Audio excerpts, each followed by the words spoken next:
Ikut mata. Clearnya anak kelompok-kelompok anak muda, Karang Taruna, kelompok UMG dan lain sebagainya untuk daripada ekowisata. Yang sebetulnya ekowisata programnya.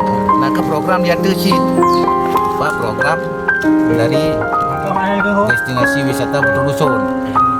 Tapi raya kecil di sini.